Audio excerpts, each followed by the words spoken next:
नमस्कार दोस्तों, श्याम सर इंदौर वाले इस यूट्यूब चैनल पे आप सभी का बहुत बहुत स्वागत है। जैसा कि आप देख रहे थे, हम साइंस में बायोलॉजी कवर कर रहे हैं, जिसमें हमने कल एक पहला वीडियो रिकॉर्ड किया जो सिर्फ इंट्रोडक्शन वाला वीडियो था। आई थिंक आपको बहुत पसंद आया होगा।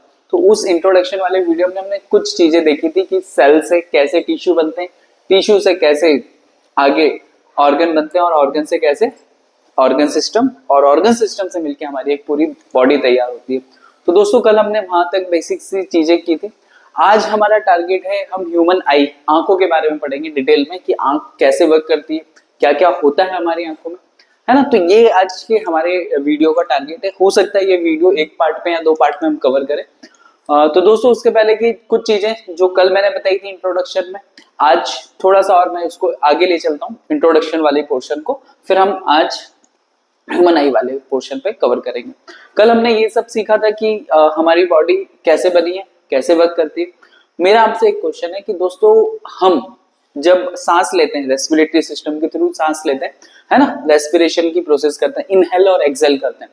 तो दोस्तों मेरा आपसे ये क्वेश्चन है कि हम जब सांस लेते हैं उससे सिर्फ ऑक्सीजन ही क्यों लेते हैं, है ना। क्योंकि हमारे पास अवेलेबल तो CO2 भी है, कार्बन डाइऑक्साइड भी है, नाइट्रोजन भी है, अदर गैसेस भी हैं, जल वाष्प भी अवेलेबल है, लेकिन हम सिर्फ और सिर्फ ऑक्सीजन ही लेते हैं।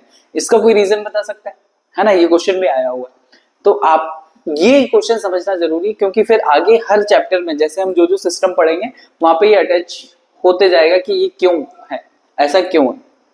ठीक है, आप सभी को पता है हमारे एटमॉस्फेयर में ऑक्सीजन, नाइट्रोजन कितनी परसेंट है, 78% है। ऑक्सीजन कितनी है, 21% है दोस्तों। नाइट्रोजन, ऑक्सीजन, कार्बन डाइऑक्साइड दोस्तों कितनी परसेंट है, तो 0.003% हमारे उसमें कितनी, कार्बन कई जगह 4 भी लिखा होता है।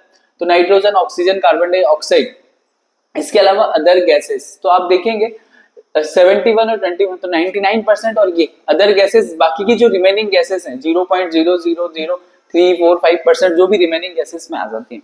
इतनी सारी गैसेस हैं। लेकिन मेरा क्वेश्चन आपसे सिर्फ इतना ही है कि जब हम लेते हैं, जब हम इनहेल करते हैं, तो हमारी बॉडी इन सारी गैसेस में सिर्फ ऑक्सीजन को ही कंज्यूम करती है। ऐसा क्यों, ऐसा क्या है हमारी बॉडी में, तो इसको हमको थोड़ा सा समझना पड़ेगा। आप बिल्कुल समझिए हम खाने में क्या क्या खाते हैं। जब मैं बच्चों से, छोटे बच्चों से जब ये क्वेश्चन पूछता हूँ तो उनके बड़े प्यारे प्यारे जवाब होते हैं कि नहीं सर हम मोमोज खाते हैं, चाउमीन खाते हैं, नूडल्स खाते हैं, हक्का नूडल्स खाते हैं, नई नई बातें बताते हैं। पर अल्टीमेटली आप जो भी चीजें खाते हैं दोस्तों, अल्टीमेटली आप सारी चीजों को, सारी की सारी चीजें आप खाते हैं कार्बोहाइड्रेट, फैट एंड प्रोटीन। कितनी चीजें खाते हैं दोस्तों, आप खाते हैं कार्बोहाइड्रेट, क्या खाते हैं दोस्तों, कार्बोहाइड्रेट, फैट एंड प्रोटीन। हमारी बॉडी अल्टीमेटली इन्हीं तीन जो मेन कंपोनेंट ऑफ फूड है वो यही है। इनके बारे में हम आगे वाली क्लासेस में डिटेल में पढ़ेंगे, बट थोड़ा सा एक आइडिया लगाना है आपको। कार्बोहाइड्रेट, फैट एंड प्रोटीन, जब हम डाइजेशन वाला प्रोसेस पढ़ेंगे, डाइजेस्टिव सिस्टम पढ़ेंगे, तो आपको पता चलेगा कि कार्बोहाइड्रेट, फैट और प्रोटीन का डाइजेशन कहाँ कहाँ पे होता है, कैसे कैसे होता है। पर अल्टीमेटली जब ये तीनों के तीनों आप खाते हो, चाहे आप रोटी खाओ, चावल खाओ, कुछ भी खाओ, आप इन्हीं तीन कंपोनेंट को खाते हो, कार्बोहाइड्रेट, फैट, प्रोटीन, कॉर्न वगैरह आप कुछ भी खाओ। तो लास्ट में ये तीनों अल्टीमेटली फाइनली ये तीनों कन्वर्ट होते हैं किसमें, ये कन्वर्ट होते हैं ग्लूकोज में। किसमें कन्वर्ट होते हैं, ग्लूकोज में।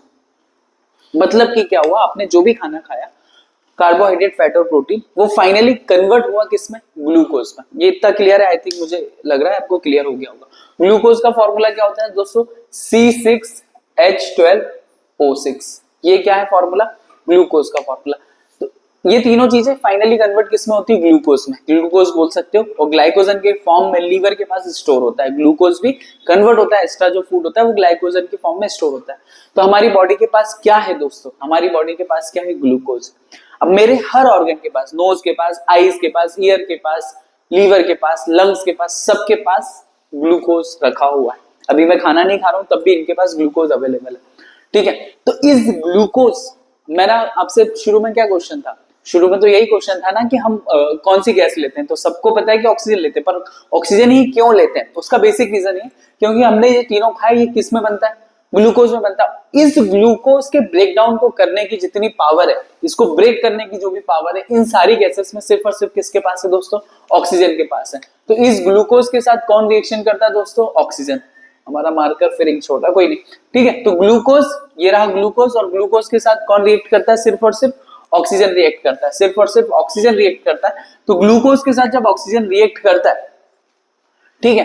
तो यहां से इसका ब्रेकडाउन होता है और यहां से इसके बदले में बनता है H2O, मतलब वाटर बनता है दोस्तों। ठीक है, साथ में CO2। देखो ये O2 कैसे ग्लूकोज के पास पहुंचता है, हमारे लंग्स में जाता है, पूरी ऑक्सीजन वहां पे मिक्स होती है और सारे के सारे आर्टरीज के थ्रू सारे मतलब हार्ट के पास जाएगी और आर्टरीज के थ्रू पूरी बॉडी में ट्रांसफर होती है। तो ऑक्सीजन वैसे पहुंचता है, ब्लड के साथ पहुंचता है किसके पास, सारे के सारे ऑर्गन के, और सारे के सारे ऑर्गन के पास पहले से क्या पड़ा है, ग्लूकोज। तो ग्लूकोज कहाँ पे है, ऑर्गन के पास। ऑक्सीजन कहाँ से आया, आर्टरीज के थ्रू पहुंचा। तो ये दोनों रिएक्शन करके पहले तो बनाएंगे वाटर बनाते हैं, जो कि हमारी बॉडी उसको कंज्यूम कर लेती है ना, या फिर एक्स्ट्रा मटेरियल या टॉक्सिक मटेरियल है तो उसको यूरिन के थ्रू हम बाहर करते हैं।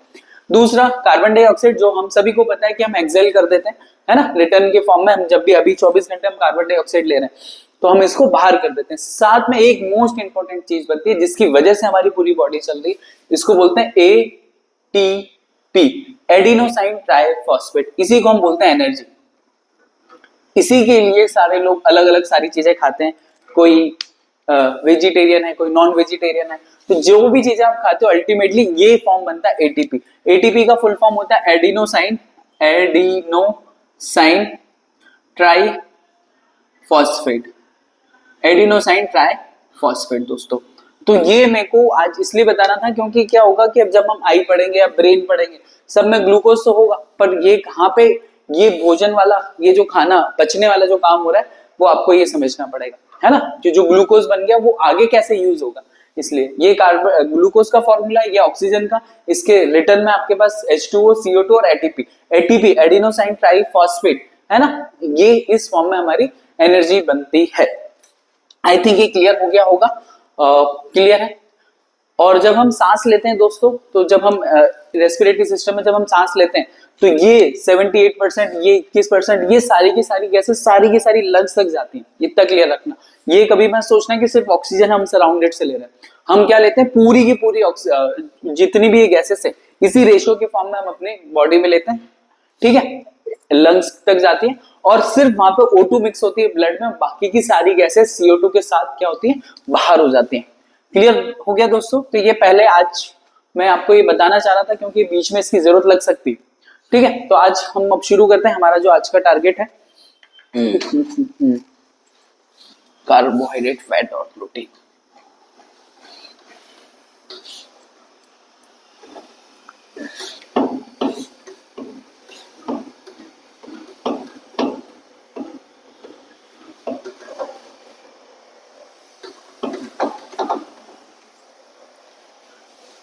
चलिए दोस्तों, तो अभी ये इंट्रोडक्शन वाले पोर्शन में पढ़ाना था मुझे, पर कोई नहीं, आज मैंने बता दिया।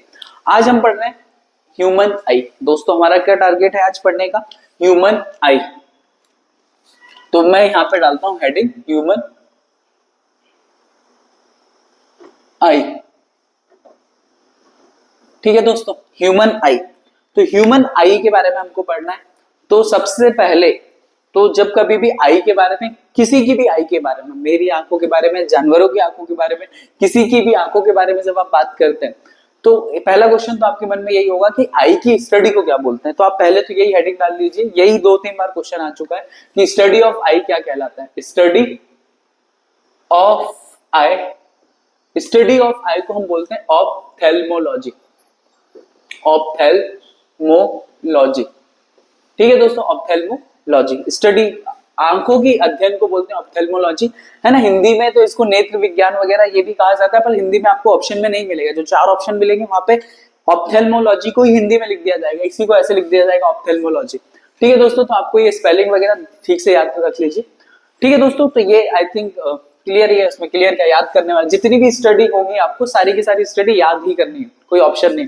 ठीक है, तो ह्यूमन आई के बारे में बात कर रहे थे। तो हमारे पास जो आंखें होती हैं दोस्तों, तो आई जो होती है, आंखें होती है 2 प्रकार की। आंखें क्या होती हैं दोस्तों, 2 प्रकार की होती हैं। एक होती है सिंपल आई, एक क्या होती है दोस्तों, सिंपल आई, और दूसरी होती है कंपाउंड आई। सिंपल आई को बोलते हैं सरल नेत्र या सरल आंखें, सरल नेत्र बोल सकते हो आप, हिंदी में तो कुछ ज्यादा ही हो जाएगा। और कंपाउंड आई को हम बोलते हैं जटिल आंखें या जटिल नेत्र, इसको बोलते हैं। ये क्या है सर, ये क्या नई नई बातें बता रहे हो। देखो सिंपल आई का मतलब समझो, और देखो आंखों का जो एडवांस फॉर्म है वो है सिंपल आई। आंखों का जो एडवांस फॉर्म है दोस्तों उसको हम क्या बोलते हैं, सिंपल आई। आंखों का जो एडवांस फॉर्म है उसको हम बोलते हैं सिंपल आई, है ना। ये होती है, ये आंखों का एडवांस फॉर्म है। आई का एडवांस फॉर्म क्या है,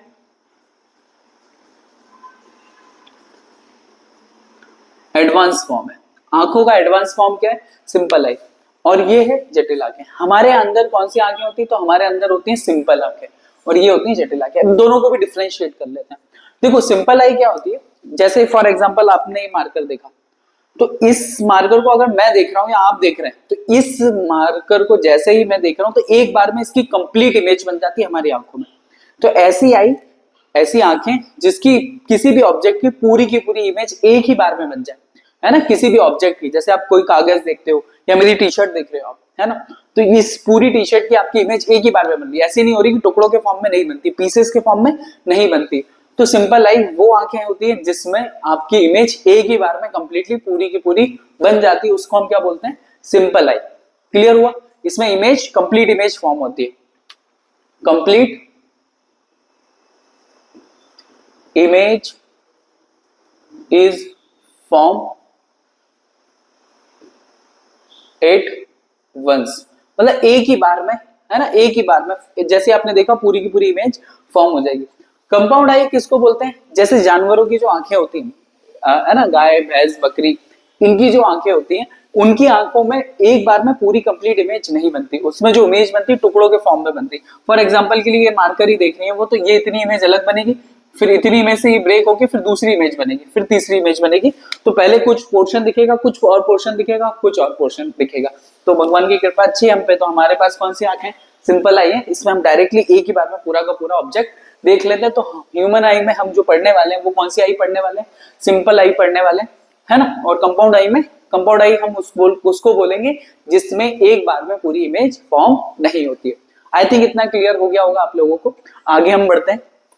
अच्छा, आपका नेक्स्ट क्वेश्चन ये है आंखों के बारे में, नेत्र के बारे में हम जब बात कर ही रहे हैं, तो जैसे मैं यहाँ खड़ा हूँ, ये क्वेश्चन आई थिंक यूपीएससी में भी एक बार ये क्वेश्चन रिपीट हुआ था, यह तो मुझे याद नहीं, लेकिन आप चेक करेंगे डालेंगे तो आ जाएगा नेट पे, कि आंखें, जैसे मैं यहाँ खड़ा हूँ बिल्कुल, तो आंखें एक बार में कितने डिग्री का एरिया कवर कर सकती है इस एरिया में। जैसे मैं यहाँ पे खड़ा हूँ, तो इस पोर्शन से लेके इस पोर्शन तक टोटल कितने डिग्री का एंगल बनाएंगे। आपके ऑप्शन ऐसे आते हैं एग्जाम में कि आंखें how much angle covered by the eye, आंखों के द्वारा कितने डिग्री का कुल कोण बनाया जाता है एक बार में। अब एक बार का मतलब ये हुआ कि आप पूरा अपना चेहरा बिल्कुल सीधा रखिए, और इसका मतलब ये नहीं कि आपको गर्दन घुमा के देखने से, आंखों को बिल्कुल एक हिस्सा रखें। अब आपकी आंखें कितना एरिया कवर कर पा रही है ना, विजन में कितना विजनरी एरिया है आंखों का। तो उसके लिए ऑप्शन ऐसे आते हैं आपको, जैसे एक आएगा 90 डिग्री, फिर आएगा 180 डिग्री, फिर आएगा 120 डिग्री, और फिर आएगा 150 डिग्री। इस टाइप से आपके ऑप्शन दिए, ठीक है। तो आपकी आंखें एक बार में देखो, अगर थोड़ा सा आइडिया लगाओ, ये और ये जब मैं ऐसे हाथ करता हूं तो आपको ना तो ये वाला पोर्शन दिखता है और ना ही ये वाला पोर्शन दिखता है, तो हमारी आंखें 180 डिग्री तो नहीं देख पाती। कई बच्चे सीधे टिक करते हैं नहीं 120 डिग्री। तो आपको ये भी याद रखना है कि आपकी आंखें एक बार में कुल मिला के 150 डिग्री का एंगल बनाती हैं। कितना, 150 डिग्री का, है ना। आपके पास वो होगा ना राउंड चांदा जिससे बनाते हैं, तो आप जैसे ऐसे ही खड़े हैं तो आपके टोटल कितना, 150 डिग्री का एंगल, 150 डिग्री का एरिया कवर करती हैं आपकी आंखें इस फॉर्म में। ठीक है दोस्तों, आई थिंक क्लियर है, क्योंकि 180 और 180 इधर हो जाएगा, तो यहाँ से 15 डिग्री कम और यहाँ से 15 डिग्री कम, तो टोटल 30 डिग्री यहाँ से कम हो जाता है। तो टोटल हमको कितना दिखता है, 150 डिग्री दिखता है। ठीक है, अभी तक मैंने जो भी डिस्कस किया मैं 1 या 30 सेकेंड में ऐसे बता देता हूँ। आई की स्टडी को ऑप्थेल्मोलॉजी बोलते हैं। हमारी जो आंखें वो आई का एडवांस फॉर्म है ना, एडवांस फॉर्म है, जिनको हम बोलते हैं सिंपल आई। आंखें एक बार में कितने डिग्री का कोण बनाती है, तो दोस्तों आंखें एक बार में कितने डिग्री का कोण बनाती हैं, तो 150 डिग्री का कोण बनाती हैं। मुझे लगता है ये क्लियर है आपको, अगर नहीं क्लियर है तो आप इसको फिर से देख लीजिए, है ना। अब हम आगे बढ़ते हैं। आंखें, टीवी पे शो भी आता था पहले, दूरदर्शन पे आंखें। चलिए दोस्तों आगे बढ़ेंगे हम लोग। आंखों की स्टडी हो गई है, ओके। ऑप्थेल्मोलॉजी, ह्यूमन आई, ओके।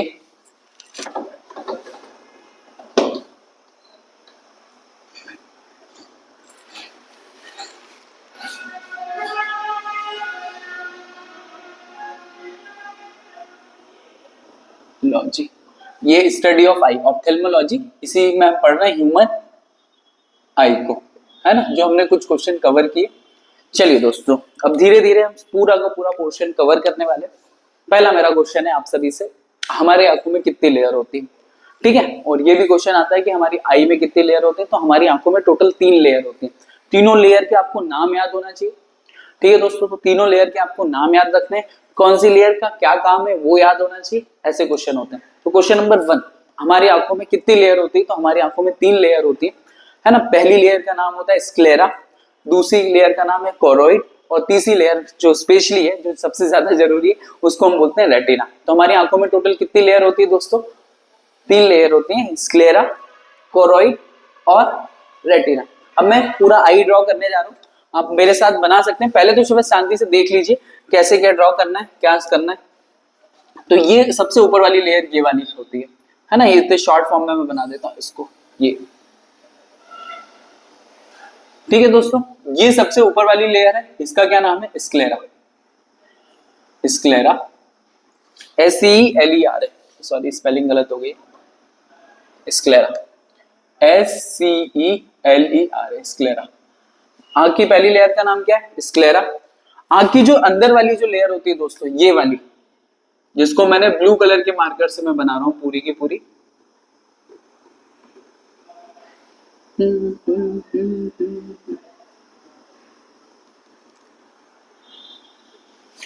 आंख की ये वाली जो लेयर होती है, इस लेयर को बोला जाता है कोरोइड। इस लेयर का क्या नाम है दोस्तों, कोरोइड। और आंख के अंदर जो तीसरी लेयर होती है, जो मैं फिर से ब्लैक से बना रहा हूं,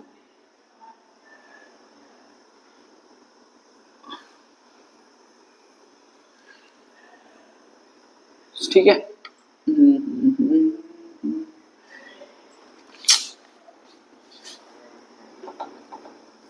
मेरे डायग्राम मेरी तरह ही है, कभी भी ठीक नहीं बनते। चलिए तो दोस्तों, पहली लेयर का नाम है स्क्लेरा, दूसरी लेयर का नाम क्या है, कोरोइड। कोरोइड को थोड़ा अच्छे से बनाते हैं, फिर आगे डिस्कस करेंगे।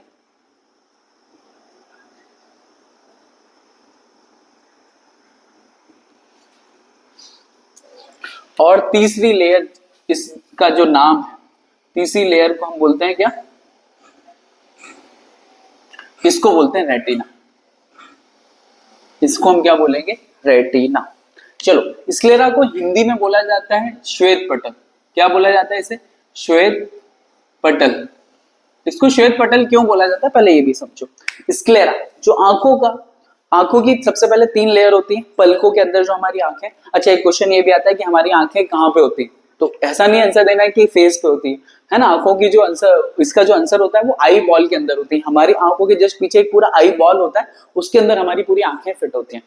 क्लियर है दोस्तों। तो हमारी आंखों की 3 लेयर होती हैं, जो कि आप यहाँ पे देख सकते हो। सबसे पहले वाला होता है स्क्लेरा, दूसरा वाला होता है कोराइड, और तीसरा वाला क्या होता है, रेटिना। स्क्लेरा, कोराइड और रेटिना, 3 लेयर का नाम है।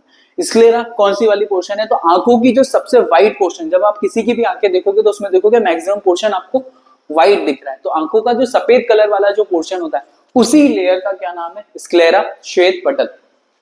ठीक है दोस्तों, आंखों का सफेद कलर वाला भाग। अच्छा, उसके बाद अगर आप आंखों के अंदर और जाएंगे किसी की, तो आंखें जब आप किसी की देखेंगे तो दोस्तों उसके अंदर देखना पतली पतली सी वेसल्स होती हैं, छोटी छोटी सी, है ना, जिनके अंदर रेड कलर की पतली पतली सी वेसल्स होती है। जब आप किसी की आंखों को बड़ा करके आप देखोगे, माइक्रोस्कोप में देखो या डायरेक्टली भी देखो, तो आप देखोगे पतली पतली सी छोटी छोटी सी क्या होती है, वेसल्स होती हैं रेड कलर की। वो जो रेड कलर की वेसल्स है, जो सेकंड लेयर में होती है, उसको हम बोलते हैं कोरोइड। क्या होती है, कोरोइड। और तीसरी जो लेयर है जिसके ऊपर इमेज फॉर्म होती है, रेटिना के ऊपर क्या होती है, इमेज फॉर्मेशन का काम होगा। रेटिना के ऊपर क्या होगा दोस्तों, इमेज फॉर्मेशन। इमेज फॉर्मेशन का काम किसके ऊपर होगा दोस्तों, रेटिना के ऊपर होगा। ठीक है, तो आंखों का सफेद वाला जो पोर्शन है उसका क्या नाम है, स्क्लेरा। दूसरा वाला जो हम बात कर रहे हैं, दूसरा वाला जो है लेयर है, उसको हम बोलते हैं कोरोइड। और तीसरी वाली जो लेयर है उसको हम बोलेंगे रेटिना, जिसके ऊपर इमेज फॉर्मेशन होता है। तो ये श्वेत पटल होता है, कोरोइड। अभी मैंने सबसे पहले आज जब वीडियो शुरू किया तो सबसे पहले मैंने जानबूझ के आपको वहीं से शुरू किया था कि कार्बोहाइड्रेट, फैट और प्रोटीन, और उससे ग्लूकोज बना, और ग्लूकोज को हमारी बॉडी ने कैसे कंज्यूम करा। ठीक है, तो ये देखो हर एक ऑर्गन के पास क्या है, ग्लूकोज है। उस ग्लूकोज का ब्रेकडाउन कौन करेगा? ऑक्सीजन करेगा और एनर्जी मिलेगी। तो आपका एग्जाम में ये क्वेश्चन आता है कि आंखों को न्यूट्रिशन, आंखों को पोषण देने का काम किसका होता है? तो ये 3 लेयर है। तो आंखों को पोषण, न्यूट्रिशन कौन प्रोवाइड करता है? तो कोरोइड वाली लेयर प्रोवाइड करती है ना। तो इसी को हम न्यूट्रिशन प्रोवाइडिंग लेयर भी बोलते हैं। मतलब कोरोइड क्या करती है? न्यूट्रिशन प्रोवाइड करती है ना। Choroid provide nutrition to the eye. क्यों? क्योंकि इसके पास होता है हीमोग्लोबिन। हीमोग्लोबिन को मैं एचबी से लिख रहा हूं, हीमोग्लोबिन, साथ में इसमें ऑक्सीजन होगा। ठीक है दोस्तों, ऑक्सीजन और हीमोग्लोबिन इसी में होता है कोरोइड वाली लेयर। जो सेकंड वाली लेयर होती है, ये पतली पतली सी वेसल्स होती हैं। अगर आप इसको आंखों को तेजी से मसल लोगे, रब कर लोगे, तो ये उभर जाती है ना। इसके कारण आपकी आंखें लाल हो जाती हैं। कई बार आपकी आंखों में कुछ चला जाता है, कंकड़ पत्थर वगैरह है, कुछ भी पत्थर, सॉरी, कुछ भी धूल वगैरह जब आपकी आंखों में चले जाती है तो आप इसे रगड़ना शुरू कर देते हो, और रगड़ने के कारण क्या होती है? आंखें, आपकी आंखें लाल हो जाती है। कई लोग क्या होते हैं, 10 दिन 5 दिन तक अगर सोए नहीं होते हैं, 10 दिन 5 दिन का 1 या 2 दिन में अगर नहीं सोए, तो उनकी आंखें क्या हो जाती? लाल हो जाती। तो ये वाली जो लेयर है वो फूल जाती है हल्की सी, तो उसकी आंखें क्या होती है? पूरी की पूरी लाल होती हैं। क्यों? क्योंकि उसके अंदर कोरोइड वाली जो लेयर के अंदर, हमारे उस कोरोइड वाली लेयर के अंदर हीमोग्लोबिन मतलब ब्लड पाया जाता है, खून पाया जाता है, और ऑक्सीजन। और हमारे ब्लड का कलर सभी को पता है, हीमोग्लोबिन पिगमेंट के कारण हमारे कलर कैसा है दोस्तों? हीमोग्लोबिन पिगमेंट के कारण रेड कलर। इसलिए कोरोइड वाली जो लेयर है वो कौन से कलर की होती है? रेड कलर की होती है। तो आपको एग्जाम में जो जो क्वेश्चन आएंगे मैं उससे वही डिस्कस कर रहा हूँ। क्वेश्चन नंबर 1 आपका क्या आने वाला है कि आंखों की सफेद वाली, व्हाइट कलर वाली जो लेयर है उसका क्या नाम है? स्क्लेरा। आंखों की रेड कलर वाली जो पोर्शन है उसका क्या नाम है? कोरोइड। और जो तीसरी है वो रेटिना, उसके कलर के बारे में भी हम डिस्कस करेंगे धीरे धीरे। ठीक है दोस्तों, तो आई थिंक मेरे हिसाब से कोरोइड बता दिया मैंने। कोरोइड वही लेयर है जो क्या करती है? हमारी आंखों को न्यूट्रिशन प्रोवाइड करती है। नेक्स्ट दोस्तों, अब हम आगे बढ़ेंगे स्क्लेरा, कोरोइड और रेटिना के बाद। देखो, स्क्लेरा जो पोर्शन होता है, ये स्क्लेरा वाली जो, ये वाली जो आई है, इसको मैं थोड़ा सा देखो, स्क्लेरा वाला जो पोर्शन होता है वो आंखें आगे से थोड़ा सा उठा हुआ होता है। आगे से क्या होता है दोस्तों? थोड़ा सा उठा हुआ होता है। तो ये जो स्क्लेरा वाली लेयर है, ये जो स्क्लेरा वाली लेयर है, ये आगे से बिल्कुल, ये जो पहले तो आप मेरी आंखें किसी की भी आंखें देखिए तो ये स्क्लेरा होता है व्हाइट वाला पोर्शन, और व्हाइट वाला पोर्शन आगे से थोड़ा सा उठा हुआ रहता है। आगे से क्या होता है? थोड़ा सा उठा हुआ रहता है। तो स्क्लेरा का बल्जिंग वाला भाग, स्क्लेरा का बल्जिंग मतलब उभरा हुआ भाग, है ना, स्क्लेरा का बल्जिंग वाला भाग। तो बल्जिंग पोर्शन यहाँ पे मैं लिख देता हूं, bulging portion of sclera is called, इसी को हम बोलते हैं कॉर्निया। इसका क्या नाम है दोस्तों? कॉर्निया। और कॉर्निया से एग्जाम में इतने क्वेश्चन आते हैं, ये है कॉर्निया। ठीक है, तो आपसे पूछा जाएगा कॉर्निया कौन सी लेयर से बना है, तो स्क्लेरा का बल्जिंग वाला भाग क्या होता है? कॉर्निया होता है ना। कॉर्निया से मैक्सिमम 3 क्वेश्चन बार बार रिपीट होते हैं एग्जाम में, हर एग्जाम में यही 3 क्वेश्चन रिपीट होते हैं। देखिए, किसी की भी आंखें होती है तो सबसे पहले जैसे ही उसकी पलकें खोलती है तो उसके ऊपर लाइट गिरती है, तो सबसे पहले जो लाइट इंटर होती है वो कॉर्निया से आंख के अंदर जाती है। लाइट कहां से इंटर होती है? कॉर्निया से, है ना। तो सबसे पहले लाइट, क्वेश्चन नंबर 1 ये हो जाएगा कि आंखों में सबसे पहले कौन सी लेयर से लाइट पास होगी? तो स्क्लेरा के बल्जिंग वाला पोर्शन मतलब कॉर्निया से सबसे पहले लाइट क्या पास होती है? आंखों के अंदर आएगी। ये क्लियर हुआ दोस्तों? तो कॉर्निया से लाइट क्या होगी? अंदर आती है। कॉर्निया से क्या होगी? लाइट अंदर आएगी। इसका दूसरा क्वेश्चन आता है, तो सबसे पहले फर्स्ट एंट्री ऑफ लाइट किसने दी? है ना, यहां से लिखते हैं एंट्री ऑफ लाइट कौन सी लेयर से होती है? कॉर्निया से होती है ना। आंखों का बल्जिंग वाला जो पोर्शन है, कॉर्निया। दूसरा, आपने देखा होगा घरों में खिड़कियां होती है ना। घरों में खिड़कियां क्यों बनाई जाती है? ताकि वहां से सूरज की रोशनी वगैरह अंदर आ सके, हवा अंदर आ सके, रोशनी अंदर आ सके, लाइट अंदर आ सके। इसीलिए कॉर्निया को विंडो ऑफ आई भी कहा जाता है। ये भी एग्जाम में क्वेश्चन आया कि विंडो ऑफ आई किसे कहा जाता है? विंडो ऑफ आई। ठीक है, विंडो ऑफ आई, आंखों की जो खिड़कियां हैं वो कॉर्निया को कहा गया है। आंखों की, जैसे पूरे शरीर की खिड़की तो वैसे भी आंख है ही, लेकिन आंखों की भी जो खिड़कियां हैं वो किसे कहा जाता है दोस्तों? कॉर्निया को कहा जाता है। नेक्स्ट जो क्वेश्चन है जो हर एग्जाम में आया हुआ, आप सीडीएस में देखिए, एनडीए में, छोटी जितनी भी एग्जाम है इन सभी में आपको ये क्वेश्चन जरूर आया हुआ है कि जब आपका नेत्रदान किया जाता है, जब आप आई डोनेट के टाइम पे आंखों का कौन सा वाला भाग आप डोनेट करते हो, तो आई डोनेशन के टाइम पे आप सिर्फ कॉर्निया को डोनेट करते हो। सिर्फ किसको डोनेट करते हो? कॉर्निया को। तो आई डोनेशन जब होती है तो हम उसमें कौन सा भाग डोनेट करते हैं, कॉर्निया के बारे में डोनेट करते हैं। तो कॉर्निया से रिलेटेड आपको इतनी ही जानकारी सफिशिएंट है, इससे ज्यादा कुछ आता भी नहीं है कॉर्निया से। तो कॉर्निया क्या, मैं फिर से मैं रिपीट कर देता हूँ फटाफट से, स्क्लेरा का बल्जिंग वाला जो पोर्शन होता है, उभरा हुआ भाग होता है, वो क्या होता है, कॉर्निया होता है। कॉर्निया सबसे पहले लाइट यहीं से प्रवेश करेगी, इसलिए एंट्री ऑफ लाइट यहीं से होती है, तो है ना, कौन सी लेयर से होती है, अगर ऐसा क्वेश्चन आए तो कॉर्निया से होती है। विंडो ऑफ आई, विंडो इसलिए क्योंकि लाइट सबसे पहले इसी से प्रवेश करेगी, तो इसको बोलते हैं विंडो ऑफ आई। विंडो की स्पेलिंग में डब्ल्यू गायब है, बड़े डब्ल्यू के नीचे, है ना, तो विंडो ऑफ आई। और आई डोनेशन के टाइम पे आंखें जब नेत्रदान किया जाता है, जब देखना जब किसी भी व्यक्ति की मृत्यु हो जाती है तो उनकी जब आंखें दान की जाती हैं तो उसमें कॉर्निया दान किया जाता है। आई थिंक इतना क्लियर हो गया है सभी को। अब आगे पोर्शन बढ़ते हैं। देखिए सबसे पहले आंखों लाइट कहां से इंटर हो रही है, कॉर्निया से, यहां से लाइट इंटर होगी। मैं बिल्कुल ऐसे बना देता हूं तीर ताकि आपको क्लियर रहे, लाइट यहां से इंटर होने वाली है इसके अंदर, ठीक है। अब ये वाला जो पोर्शन बचा हुआ है जस्ट स्क्लेरा के बाद कोरोइड और ये रेटिना के बीच में, यहाँ पे होती है आइरिस। दोस्तों यहाँ पे क्या होती है, आइरिस। ये मैं यहाँ से गोल वाला एक छोटा सा पोर्शन बना देता हूँ, गोल करके बनाता हूँ उसे। Oh my God.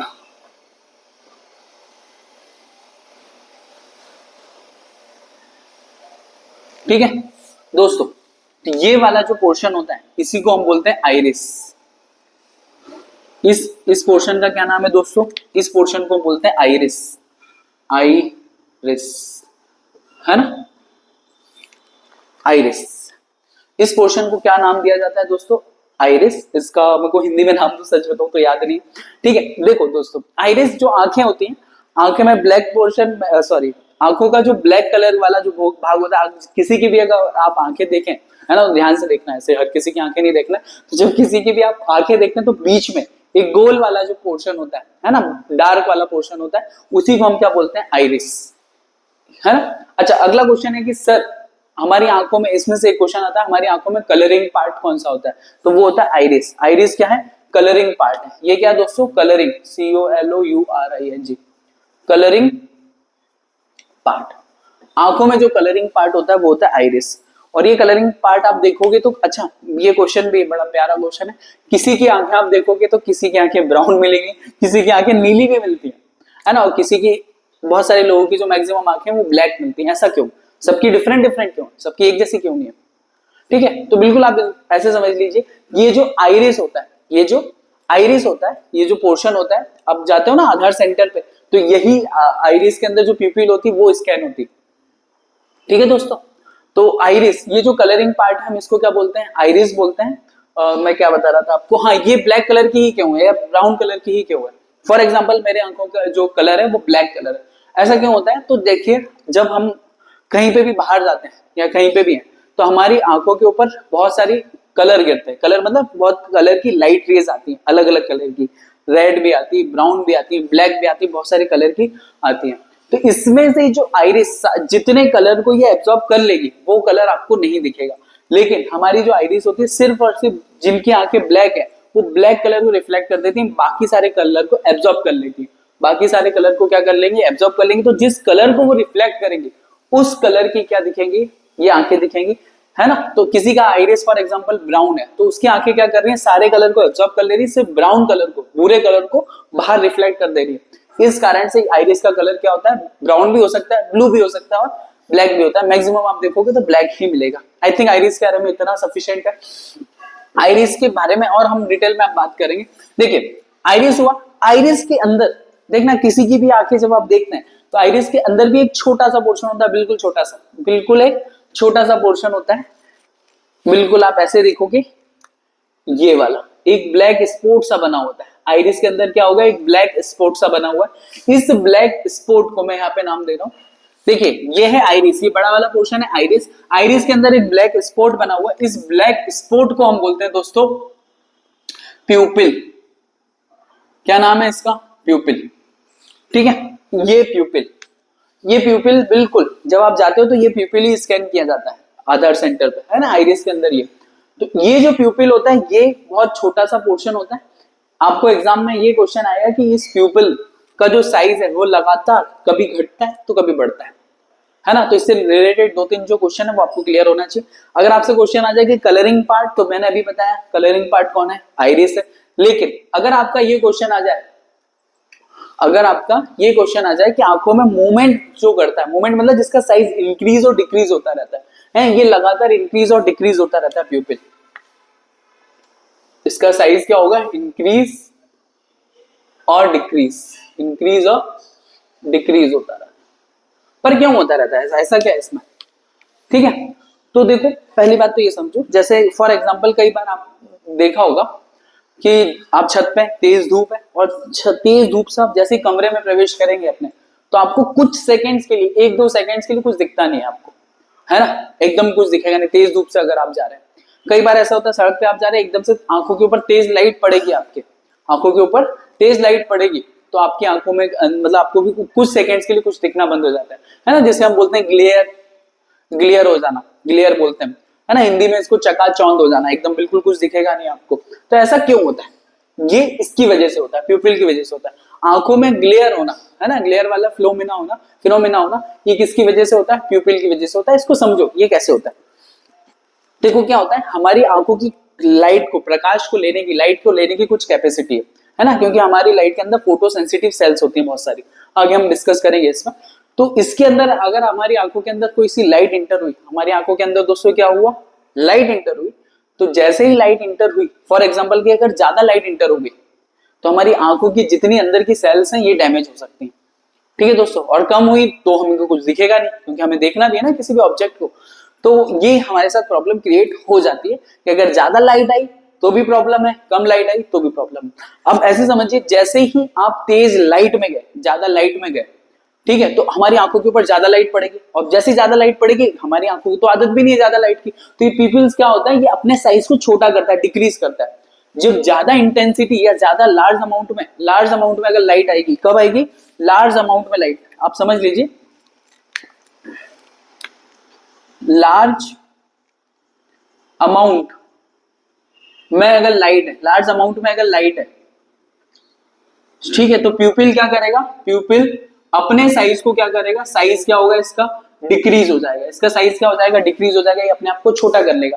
लेकिन अगर वहीं आप ऐसे समझिए, जैसे अभी मैंने पहला एग्जांपल दिया, आप छत से मतलब तेज धूप से जैसे ही कमरे में आए, तो उस टाइम पे क्या हुआ, छत से जैसे ही आप कमरे में आते हो तो कुछ सेकंड्स लग जाते हैं, 2-3 सेकंड, क्योंकि जैसे आप छत पे थे तो छत पे लार्ज अमाउंट में लाइट थी, तो हमारा प्यूपिल का साइज छोटा था, क्योंकि उसको जितनी लाइट चाहिए थी उसी साइज में से वो अंदर हो गया। लेकिन जैसे ही आप छत से कमरे में आए, है ना, आप अपने रूम में आए, तो रूम में आप देखोगे आपका ये प्यूपिल का जो साइज है वो एकदम इंक्रीज होता है। अंधेरे में इसका साइज हमेशा बढ़ता है, क्योंकि यहाँ पे लाइट कम है, तो ये एकदम बड़ा होगा ताकि इसके अंदर ज्यादा लाइट प्रवेश कर पाए, है ना, इसके अंदर ज्यादा से ज्यादा लाइट इंटर कर पाए।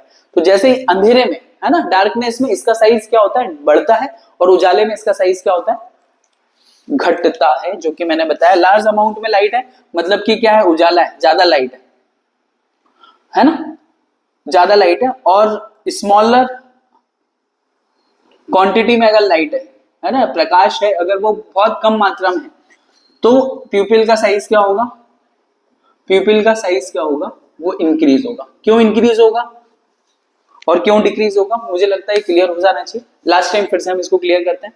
देखो, बड़ा हो गया, कब होगा बड़ा, क्योंकि अगर मान लो इस कमरे में अंधेरा है, तो मेरे प्यूपिल का साइज एकदम से बढ़ेगा, ताकि ज्यादा से ज्यादा लाइट मेरे आंखों में प्रवेश कर पाए, क्योंकि अंधेरा है भाई, ज्यादा चाहिए पड़ेगा।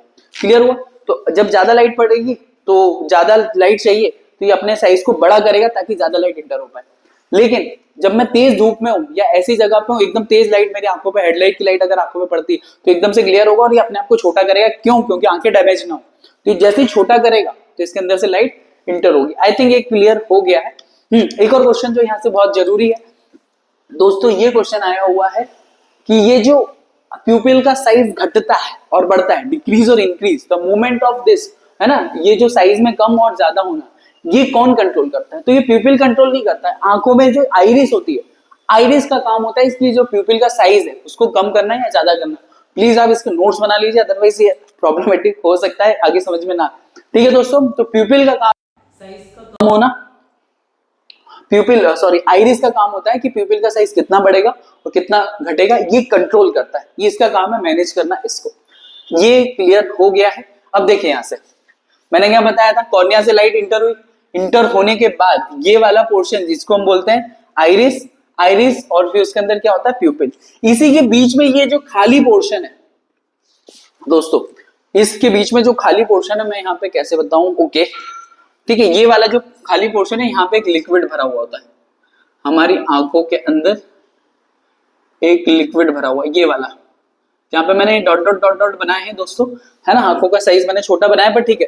देखो ये वाला जो लिक्विड भरा हुआ है दोस्तों, ये इस वाले जो इस खाली पोर्शन में जो लिक्विड भरा हुआ है, इस लिक्विड वाले पोर्शन को हम बोलते हैं एक्वस ह्यूमर। क्या बोलते हैं? Aqueous humour. दोस्तों इसका क्या नाम है? Aqueous humour. एक्वस ह्यूमर, यही इसी को बोलते हैं हम आंसू, एक्वस ह्यूमर। पर सर आंसू तो हमेशा आते नहीं, ऐसा थोड़ी ना है कि अभी मैं खड़ा हूं मेरे आंसू निकला है आपको देखते से, ऐसा कभी नहीं होता। हमारी आंखों में ग्लैंड पाई जाती है, हम आगे जब हम ग्लैंड पढ़ेंगे तो उसमें मैं बताऊंगा कि हमारी पूरी बॉडी में सबसे स्मॉलेस्ट जो ग्लैंड होती है उसको हम बोलते हैं लैक्राइमल ग्लैंड। कौन सी? Lacrimal gland. लैक्राइमल ग्लैंड दोस्तों ये आपको धीरे धीरे याद हो जाएगा। लैक्राइमल ग्लैंड, लैक्राइमल ग्लैंड जिसको हिंदी में बोलते हैं अश्रु ग्रंथि। क्या बोलते हैं? अश्रु, आंसू बनाने वाली ग्रंथि को अश्रु ग्रंथि। देखो पहला तो क्वेश्चन ये आएगा कि एक्वस ह्यूमर क्या है, तो कॉर्निया और आइरिस के बीच वाला जो खाली पोर्शन है जरा सा, यहाँ पे बिल्कुल पतली सी एक लेयर समझ लो, कुछ भी समझ लो, यहाँ पे लिक्विड फॉर्म में रहता है ना, लिक्विड जैसे आपको कभी भी कुछ मसलोगे तो हल्का सा आंखें गीली हो जाती हैं अपने आप ही। ठीक है दोस्तों, तो ये है एक्वस ह्यूमर लैक्राइमल ग्लैंड की एक्वस ह्यूमर, और यहीं पे पाई जाती है हमारी लैक्राइमल ग्लैंड। तो जब कभी भी आपको जैसे मम्मी ने थप्पड़ लगा दिया, आपकी किसी से झगड़ा हो गया, है ना, ये कुछ भी हो सकता है आपकी लाइफ में, तो आपके आंसू आ जाते हैं छोटे बच्चों के, है ना। कई बार क्या होता है हम कुछ चरखा खा लेते हैं, है ना, या ठसका लग जाता है कई बार, तो आंखों से आंसू आने लगते हैं। ऐसा क्यों होता है?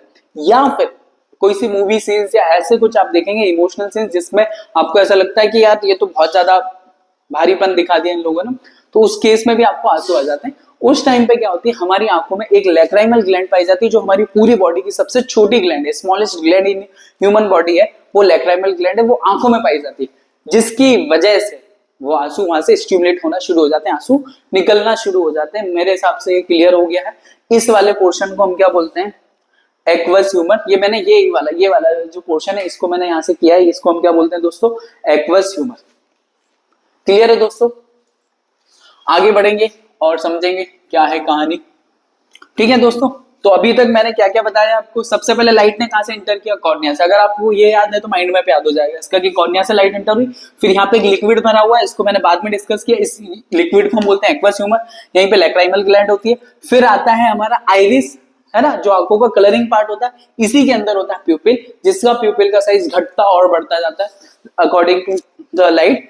और इसके पीछे अब जरूरी पोर्शन हमारा आ गया है, इसके पीछे, जस्ट इसके पीछे एक हमारा लेंस मिलता है। ठीक है, ये मैं थोड़ा सा दूर बना दे रहा हूं ताकि आपको यहां से क्लियर है। इसके जस्ट पीछे एक लेंस लगा होता है, इसके पीछे जस्ट हमारा एक लेंस लगा हुआ होता है। ठीक है दोस्तों, तो इस प्यूपिल से जैसी लाइट निकलेगी वो इस लेंस के ऊपर पड़ेगी। और लेंस कौन सा होता है, यहां से भी क्वेश्चन है, लेंस में इमेज कैसी बनती वाला भी क्वेश्चन है, तो मैं थोड़ा सा लेंस के बारे में बता दे रहा हूँ। हाँ, लेंस से रिलेटेड एक और क्वेश्चन जो भी है वो भी मैं आपको बता देता हूँ। देखो यहाँ पे जो लेंस फिट है तो वो कौन सी, यहाँ पे क्योंकि आंखों में मसल्स भी बहुत होती है, तो एक आपको एग्जाम में ये भी क्वेश्चन आएगा कि ये जो हमारा जो क्रिस्टल वाला जो लेंस है, जो क्रिस्टल वाला जो लेंस है वो किसकी वजह से, कौन सी मसल्स की वजह से वहां पे रखा हुआ, वहां पे कैसे उसकी पोजीशन फिट होती है, हमेशा कभी भी वो डिफरेंशिएट नहीं होता ऐसे एकदम। ठीक है, तो वो यहाँ पे पाई जाती है सिलियरी मसल्स, सेलियरी मसल्स। यहाँ पे दोस्तों कौन सी मसल्स पाई जाती हैं? सिलियरी मसल्स, जिसकी वजह से ये लेंस क्या होता है, अपनी जगह पे फिट होता है ना। अब थोड़ा सा पोर्शन आप इधर आइए, मैं थोड़ा सा आपको लेंस के बारे में जानकारी दे देता हूँ दोस्तों, ताकि आप जब भी आगे और भी पढ़े तो आपको क्लियर है। देखिए लेंस आप पढ़ेंगे तो लेंस दो टाइप के होते हैं, मैं ये वाला पोर्शन अभी साफ कर दूंगा ना, बता क्या रहा हूँ, कर ही दूंगा। ठीक है, तो लेंस एक होता है हमारा कॉन्वेक्स लेंस दोस्तों, एक क्या होता है? कॉन्वेक्स लेंस, और एक होता है कॉनकेव लेंस। ठीक है दोस्तों। तो कॉन्वेक्स लेंस हमारी आंखों में पाया जाता है। एग्जाम में आपसे क्वेश्चन आएगा कौन सा लेंस पाया जाता है, तो हमारी आंखों में पाया जाता है कॉन्वेक्स लेंस, है ना। जैसे फिजिक्स में जब हम रिफ्लेक्शन वाला जब चैप्टर पढ़ेंगे तो मैं इन दोनों लेंस को तो और ही डिटेल में बताने वाला हूँ, लेकिन थोड़ा सा एक आइडिया दे रहा हूँ आपको कि हमारी आंख में एक कॉन्वेक्स लेंस है और एक क्या है, कॉन्केव लेंस। कॉन्वेक्स लेंस, अब देखो जो लेंस है उसकी कुछ प्रॉपर्टी भी होगी, है ना। आपके घर में कोई है, मान लो नौकर ही आया आपके घर में, तो उसकी जो क्वालिटीज है वो साथ में आ गई ना उसके साथ, ऐसे समझो, ठीक है। तो जैसे आपके पास क्या कॉन्वेक्स लेंस आ गया, तो कॉन्वेक्स लेंस के साथ ये खासियत है, ये हमेशा रियल कैसी इमेज बनाता है, रियल एंड इन्वर्टेड इमेज बनाता है। कैसी इमेज बनाएगा, real and inverted. Convex lens की ये बहुत बड़ी खास बात है कि हमेशा कैसी इमेज बनाएगा, रियल एंड इन्वर्टेड, है ना। और कॉन्केव लेंस की, कॉन्केव लेंस कैसी इमेज बनाता है, ये बनाता है वर्चुअल और इरेक्ट। वर्चुअल और इरेक्ट इमेज कौन फॉर्म करता है, कॉन्केव लेंस। सर अब इसको समझाइए, रियल, रियल को हिंदी में बोलते हैं वास्तविक, हिंदी में बोला जाता है वास्तविक व उल्टा प्रतिबिंब। वास्तविक व उल्टा प्रतिबिंब कौन बनाता है, कॉन्वेक्स लेंस बनाता है। वर्चुअल का मतलब होता है, वर्चुअल का मतलब होता है आभास हो रहा है, सामने है नहीं, बस आभास है उसका, आभासी व सीधा।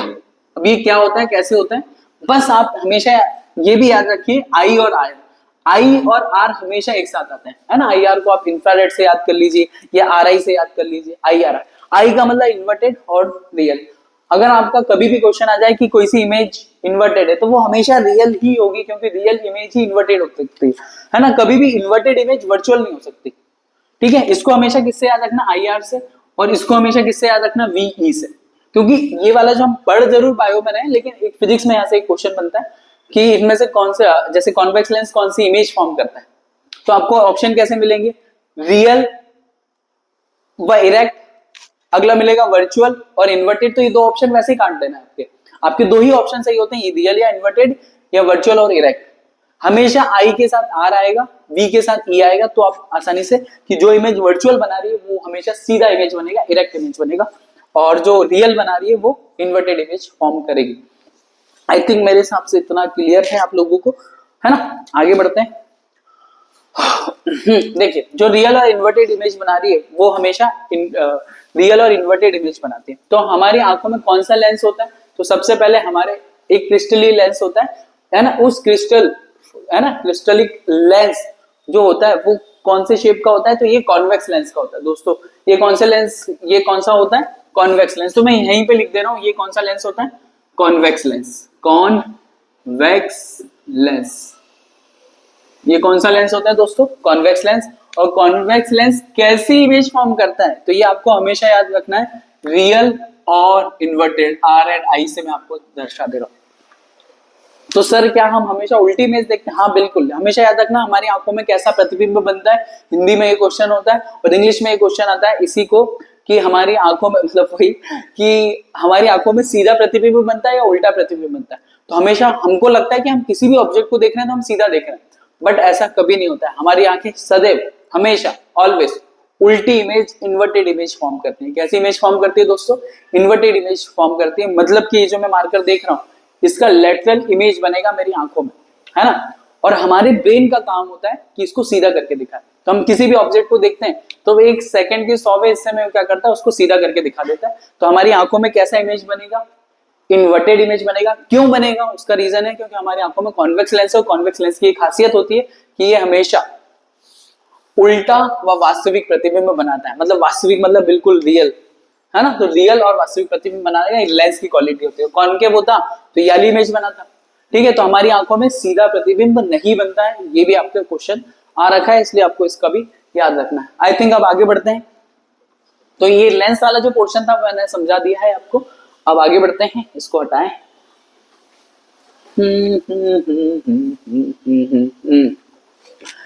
चलिए दोस्तों, अब हम कहां तक पहुंचे थे, देखिए कॉर्निया, है ना, बिल्कुल आराम से समझो। कॉर्निया से लाइट इंटर हुई, एक्वस ह्यूमर वहां पे है या नहीं है, उस टाइम पे रहता है, पर लैक्राइमल ग्लैंड स्टिमुलेट करेगी। उसके बाद लाइट इंटर करती है किसके पास, आइरिस। आइरिस के अंदर होता है प्यूपिल, वो साइज को बड़ा या छोटा करेगा अकॉर्डिंग टू द कितनी लाइट अंदर लेनी है, क्योंकि उसकी कैपेसिटी है कुछ। उसके बाद ये पूरी की पूरी लाइट किसके ऊपर पड़ती है, कॉन्वेक्स लेंस के ऊपर। कॉन्वेक्स लेंस रियल और इन्वर्टेड इमेज बनाता है, और कॉन्वेक्स लेंस हमेशा कन्वर्जिंग होता है, लाइट को एक जगह इकट्ठा करता है। ये कॉन्वेक्स लेंस की प्रॉपर्टी है। ये रहा कॉन्वेक्स लेंस, और यहाँ पे इसके ऊपर जैसे भी लाइट आएगी दोस्तों, ये क्या करेगा, इसको इकट्ठा कर देता है कहाँ पे, फोकस पे।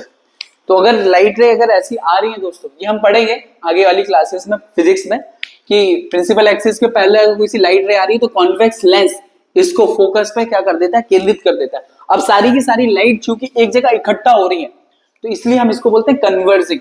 और वहीं पे जो कॉनकेव लेंस होता है वो डाइवर्जिंग होता है। तो आंखों के अंदर जो लेंस है वो कॉन्वेक्स लेंस है, और ये लेंस कैसा है दोस्तों, ये लेंस है कन्वर्जिंग लेंस। ये कौन सा लेंस है, कन्वर्जिंग लेंस। स्पेलिंग आप देख लीजिए, CONVERNGING, कन्वर्जिंग लेंस।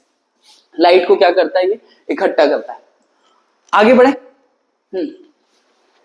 तो आपसे ये भी क्वेश्चन आएगा, हमारी आंखों में कौन सा लेंस है, तो कॉन्वेक्स लेंस है। और कई बार कॉन्वेक्स लेंस ना ऑप्शन देते हुए ऑप्शन दे देता है कन्वर्जिंग और डाइवर्जिंग। तो आंखों में लाइट को इकट्ठा करके एक जगह फोकस करवाना होता है, तो इसके अंदर कौन सा लेंस लगा हुआ है, कन्वर्जिंग लेंस लगा हुआ है। अब जैसे ही लाइट यहां से इंटर हुई, इस पूरी लाइट को एक जगह फोकस कर देता है कौन, ये देखिए। और ये यहाँ पे हमारा क्या है, रेटिना। ये हमारे लाइट का काम है।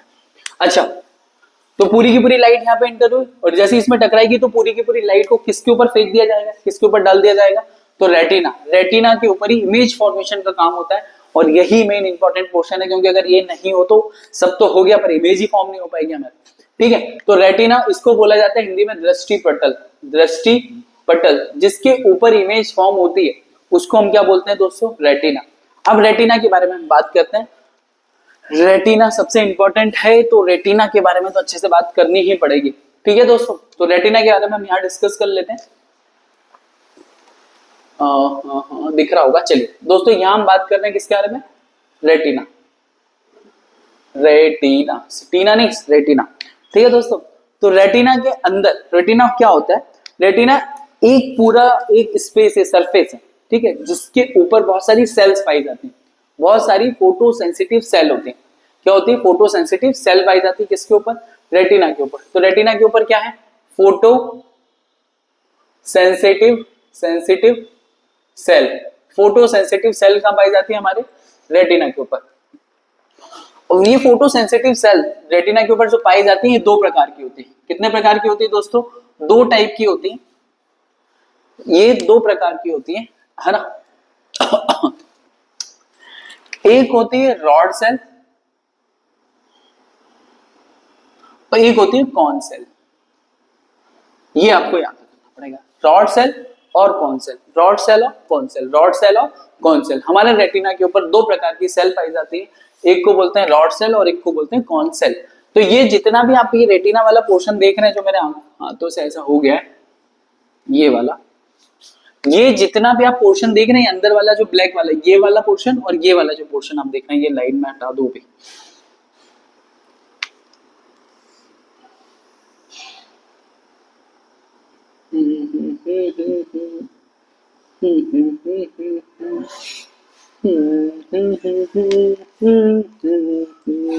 हाँ दोस्तों, मैं क्या बता रहा था आपको, रेटिना के बारे में बात कर रहे थे दोस्तों। देखिए, जो रेटिना होता है दोस्तों, रेटिना के बारे में हम जब बात करते हैं तो रेटिना के अंदर बहुत सारी सेल्स पाई जाती हैं, और सेल्स में भी क्वालिटी होती है। एक होती है रॉड सेल और एक होती है कॉन सेल। रॉड सेल और कॉन सेल, रॉड सेल और कॉन सेल, ये आपको यहाँ से इंपॉर्टेंट बहुत सारे क्वेश्चन आ रखे हैं, आपको ध्यान से सुन लेना। अगर आपने ध्यान से सुन भी लिया तो आपके सारे आंसर हो जाएंगे। सबसे पहले सर, रॉड सेल का क्या काम है और कॉन सेल का क्या काम है ना। रॉड सेल का क्या काम है और कॉन सेल का क्या काम है, तो देखो, रॉड सेल और cone cell.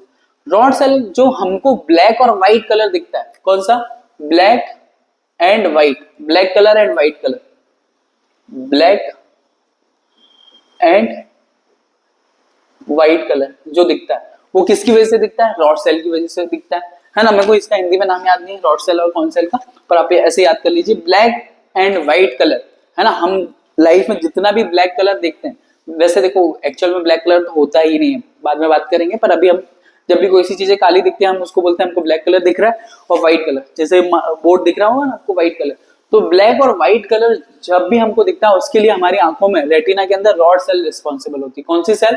Rod cell responsible होती है। और हम एक्सेप्ट ब्लैक एंड व्हाइट, है ना, काले और सफेद को छोड़ के जितने भी आपको रंग दिखते हैं, काले और सफेद को छोड़ के जितने भी आपको रंग दिखते हैं वो किसकी वजह से दिखते हैं? कौन सेल की वजह से, है ना। तो except black and white, except black and white, कौन सेल, ऑल कलर, सारे के सारे कलर दिखते हैं। काले और सफेद कलर को छोड़ के सारे के सारे कलर किसकी वजह से दिखते हैं? कौन सेल से दिखते हैं। अब जरूरी चीजें आप सुनिए, हमने बताया कि रेटिना के अंदर दो प्रकार की सेल है, कौन सेल और रॉड सेल। रॉड सेल का काम है ब्लैक एंड व्हाइट को दिखाना, और रॉड सेल का रॉड सेल का काम है ब्लैक एंड व्हाइट को दिखाना, और कौन सेल का काम है सारे कलर को दिखाना एक्सेप्ट ब्लैक एंड व्हाइट को। जितने भी एनिमल्स पाए जाते हैं, कुछ एनिमल्स को छोड़ के, इन सभी एनिमल्स में सिर्फ और सिर्फ कौन सेल अब्सेंट होती है, इनमें सिर्फ और सिर्फ रॉड सेल पाई जाती है। तो आपसे एग्जाम में क्वेश्चन आएगा कि एनिमल में कौन सी सेल पाई जाती है, तो एनिमल में गाय, भैंस, बकरी, कुत्ता, इन सभी में कौन सी सेल पाई जाती है? तो एनिमल्स में रॉड सेल प्रेजेंट होती है। अब ये मत बोलना सर हम भी तो एनिमल्स में आते हैं, हम एनिमल्स में आते हैं, लेकिन जो एक्चुअल जानवर है जिनका दिमाग नहीं है, उन एनिमल्स के पास कौन सी सेल पाई जाती है? रॉड सेल पाई जाती है। इसीलिए आपके जितने भी एनिमल्स हैं वो सिर्फ ब्लैक और व्हाइट कलर ही देख सकते हैं, इसके अलावा उन्हें कोई सा कलर दिखाई नहीं देता, है ना। क्लियर हो रहा है कि नहीं हो रहा है? क्यों? क्योंकि उसके पास कौन सी सेल प्रेजेंट है?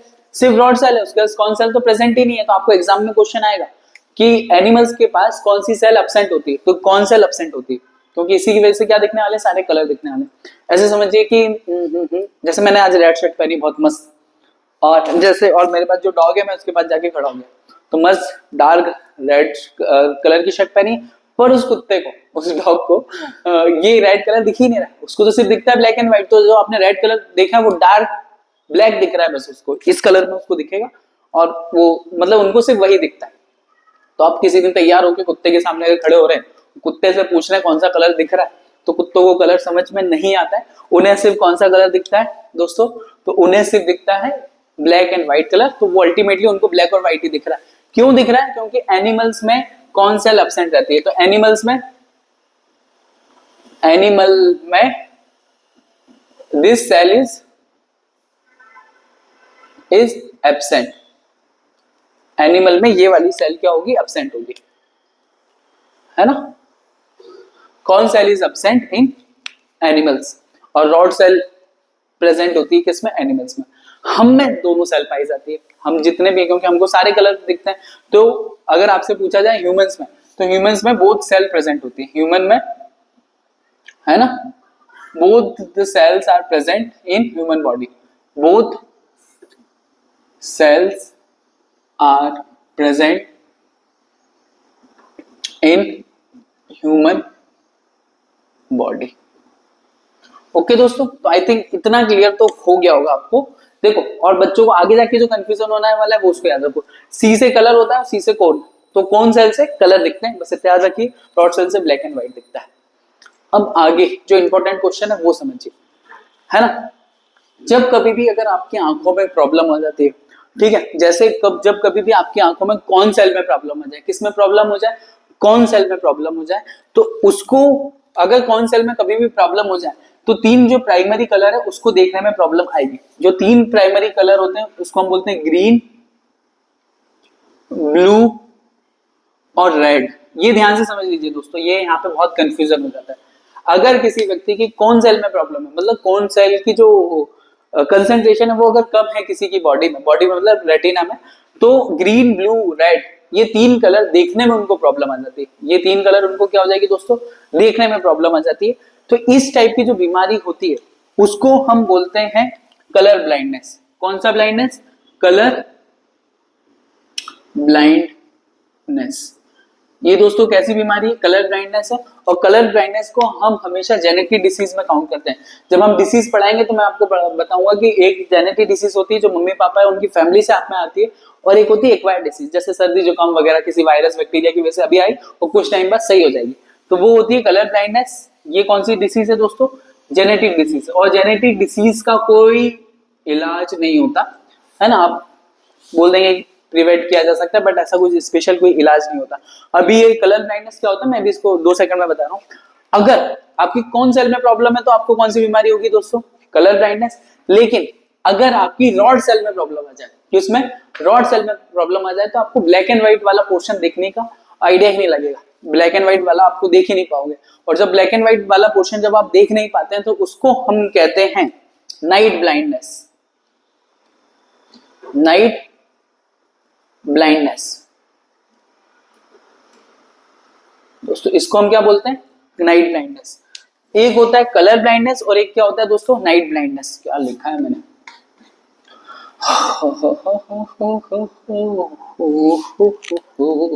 इसको हम क्या बोलते हैं दोस्तों, नाइट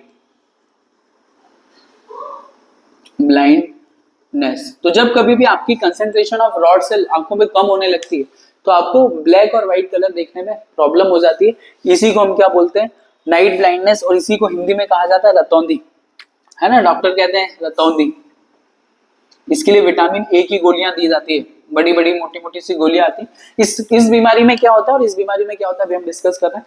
देखो जो नाइट ब्लाइंडनेस जो डिसीज है, ये डिसीज है, रॉड सेल में अगर प्रॉब्लम आ रही है आपकी आंखों में तो आपको कौन सी बीमारी है, नाइट ब्लाइंडनेस है। नाइट ब्लाइंडनेस में आपको ये होगा कि ये किसी भी एज में हो सकती है, अब तो कम एज में भी 20 साल में 15 साल की एज में भी हो जाती है, लेकिन नॉर्मली पहले जो होती थी 40 50 60 साल के बाद होती थी लोगों में। ठीक है, इसमें क्या होता है रॉड सेल कमजोर हो जाती हैं तो जिसकी वजह से लोगों को ब्लैक और व्हाइट कलर में दिक्कत आती है, जो शाम के टाइम में इनको देखना बंद हो जाता है। जैसे यहाँ पे फॉर एग्जांपल कभी आप खेतों में गए हो तो थोड़ी सी मेड़ होती है जिससे मेड़ के सहारे आप निकलते हैं, है ना, आसपास वो होते हैं खेत। तो कई बार होता है वो मेड़ में पैर ना रखते हुए खेत में पैर रखते हुए निकलते हैं, क्योंकि इसमें क्या होता है आपको आभास हो रहा है कि कुछ और है, कलर कुछ और दिखने लगता है, तो शाम के टाइम में उनको दिखना बंद हो जाता है। कौन से उसमें, नाइट ब्लाइंडनेस में। और ये एक्वायर्ड डिसीज है, एक्वायर्ड डिसीज है मतलब कुछ टाइम पीरियड में होती है, आप इसकी दवाइयां अगर प्रॉपर आप लेते हैं इसका डोज वगैरह तो ये आपकी प्रॉब्लम सॉल्व हो जाती है।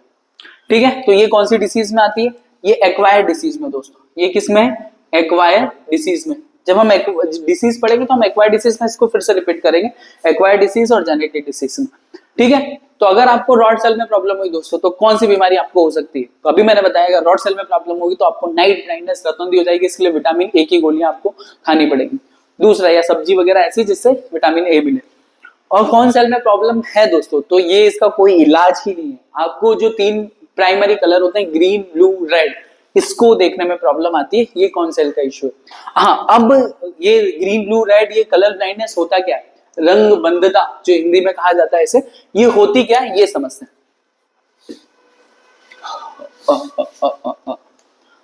अब ध्यान से समझिए दोस्तों, इतने ही बोर्ड पे हमने सारा निपटाया है। देखिए दोस्तों, इसके नीचे आई थिंक दिखेगा नहीं आपको। हाँ, तो हम बात कर रहे थे किसकी, कौन सेल की। कौन सेल में क्या प्रॉब्लम होती है ये समझने की बात कर रहे हैं हम लोग। कौन सेल दोस्तों, किसके बारे में बात कर रहे हैं, कौन सेल। कौन सेल में जब कभी भी प्रॉब्लम होगी तो इंसान को, व्यक्ति को क्या होता है, 3 प्राइमरी जो कलर होते हैं, GBR से मुझे याद है अभी तक, green blue red, green blue red, green blue red, इन 3 प्राइमरी कलर्स, हम 3 प्राइमरी कलर को देखने में प्रॉब्लम हो जाती है। और प्रॉब्लम ये होती है फॉर एग्जांपल कि अगर मुझे कलर ब्लाइंडनेस है तो मुझे जीवन भर पता है चलेगा ही नहीं कि मुझे कलर ब्लाइंडनेस है। होता क्या है ये समझिए, क्या हो रहा है कि एक बच्चा है, ये 3 कलर है, पहले तो मैं ब्लू वाले मार्कर से ब्लू बना देता हूँ। ये जैसे काला कलर है, ये तो ब्लू दिख ही रहा है आपको, ग्रीन, ये है ब्लू कलर वाला, ये कौन सा है, ब्लू कलर। ये दूसरा वाला कलर 2 मिनट के लिए समझ लीजिए, मैं ब्लैक से बनाता हूँ इसको। ये वाला रेड कलर है, ये दोस्तों क्या है, रेड कलर है, ग्रीन ब्लू, और ये वाला ग्रीन कलर है। ठीक है दोस्तों, ये 3 कलर हमने ले लिए, ग्रीन ब्लू और रेड।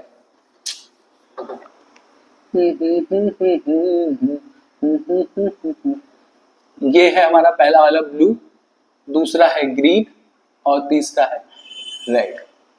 अब समझिए ये प्रॉब्लम क्या होती है, बच्चों को ये समझ में नहीं आती बीमारी क्या होती है। तो समझ में आ गया कि रात में शाम में दिखने में प्रॉब्लम हो जाती है, एक्वायर्ड डिसीज सही भी हो जाती है, पर ये अगर प्रॉब्लम है तो ये कभी भी जीवन में सुधरेगी नहीं आपकी। ठीक है, तो ये ब्लू कलर का है, ये कैसे कलर का है दोस्तों, ये दिख रहा होगा, ये कैसे कलर में मैंने डार्क कर दिया इसको ब्लू कलर में, ये ग्रीन कलर है और ये रेड कलर, ये एक्चुअल में ये है। ठीक है दोस्तों, अब क्या होता है, हमें रंगों के नाम पता कैसे चले? जब हम स्कूल जाते हैं तो हमारे टीचर्स बताते हैं अच्छा ये ब्लैक कलर है, अच्छा ये रेड कलर है। तो हमको थोड़ी पता है कि रेड को रेड बोलना है, ब्लैक को ब्लैक बोलना है, ग्रीन को ग्रीन बोलना है, हमको नहीं पता होता है ना दोस्तों। फंबल कर रहा हूं मैं, है ना। तो जब हमें नहीं पता होता है तो हम जब स्कूलों में गए तो स्कूलों में किसी बच्चे को दिखाया गया, जैसे फॉर एग्जांपल मेरी आंखें अभी सही है, मुझे पता है, मैंने टेस्ट किया हुआ, ठीक है, तो मुझे ये ब्लू कलर ही दिख रहा है, ठीक है, ये वाला जो कलर है ग्रीन कलर, ग्रीन ही दिखेगा, और रेड कलर क्या होगा, रेड कलर ही दिखेगा, ठीक है। लेकिन कोई बच्चा जिसको एक्चुअल में शुरू से प्रॉब्लम थी क्योंकि जेनेटिक डिसीज है, तो इसको ये वाला जो कलर है दोस्तों, ये ब्लू कलर, ये तीन कलर देखने में क्या प्रॉब्लम आ रही है ये समझिए। ये जो ब्लू कलर है उसको ये दिख रहा है ग्रीन कलर या फिर रेड कलर। फॉर एग्जांपल के लिए कि ये ब्लू कलर उस लड़के को क्या दिख रहा है, ग्रीन कलर दिख रहा है। ब्लू कलर क्या दिख रहा है, ग्रीन कलर। तो ये यहाँ पे उसको दिख रहा है कौन सा, ग्रीन कलर, है ना। तो जैसे मान लो यहाँ पे कौन सा ग्रीन कलर है, और जब टीचर पढ़ा रहा है तो टीचर ने तो सारे बच्चों को ही पढ़ाया कि ये ब्लू कलर है, लेकिन दिख कैसा रहा, उस एक लड़के को कैसा दिख रहा था, हरा कलर दिख रहा था, और उसने कैसा, नीला रंग उसको याद कर लिया, ब्लू रंग याद कर लिया। तो दिक्कत ये हो गई उस लड़के के साथ कि जब कभी भी वो हरा रंग देखता है ना, किसने ये हम पे हरा रंग डाला, तो ये जो जब कभी भी क्या करता है, हरा रंग देखता है दोस्तों, तो वो उसको दिख तो हरा कलर रहा है, लेकिन उसको क्या नाम देगा, ब्लू कलर नाम देगा। या फिर उसको हो सकता है कि रेड कलर दिख रहा है, लेकिन टीचर ने बचपन से उसको याद क्या करवाया था कि क्योंकि सारे बच्चों को वो रेड दिख रहा था, सारे बच्चों को ब्लू दिख रहा था, लेकिन उसको वो रेड दिख रहा है।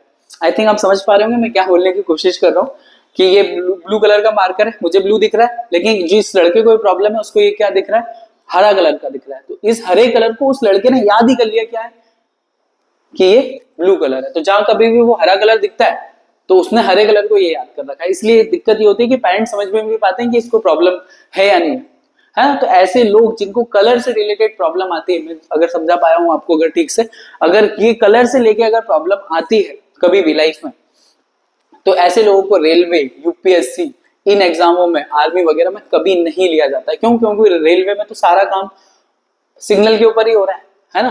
कहाँ आपको रेड सिग्नल दिख रहा है और आपने बोल दिया नहीं ग्रीन सिग्नल है, तो एक्सीडेंट हो सकते हैं ना, काफी चांसेस है। आई थिंक मुझे क्लियर हो रहा है, मैं एक बार वो बता देता हूँ। उस बच्चे को दिख रहा था, जैसे मुझे दिख रहा है ब्लू कलर है, लेकिन उस बच्चे को दिख रहा था हरा कलर, तो उसने हरे को ही क्या याद कर लिया, ब्लू कलर याद कर लिया। ये प्राइमरी कलर को देखने में जो प्रॉब्लम आती है, इसको हम बोलते हैं कलर ब्लाइंडनेस। अगर आपसे, आई थिंक ये रेटिना के बारे में मेरे को जितनी आपको मैक्सिमम जानकारी देनी थी इतनी सफिशिएंट है अभी आपके लिए, है ना। अभी एनसीईआरटी के अकॉर्डिंग आपको इतनी जानकारी सफिशिएंट है। मैं आपको फिर से रिपीट करता हूँ, यहाँ से क्वेश्चन क्या आते हैं, बार बार जो क्वेश्चन रिपीट होते हैं वो क्वेश्चन आते हैं कि अगर आपको नाइट ब्लाइंडनेस है ना, रतौंधी है नाइट ब्लाइंडनेस, तो आपको कौन सी सेल में प्रॉब्लम है ना, कौन सेल में या रॉड सेल में, तो आपको रॉड सेल में प्रॉब्लम है। अगर आपको कलर ब्लाइंडनेस है तो आपको किसमें, कौन सेल में प्रॉब्लम है।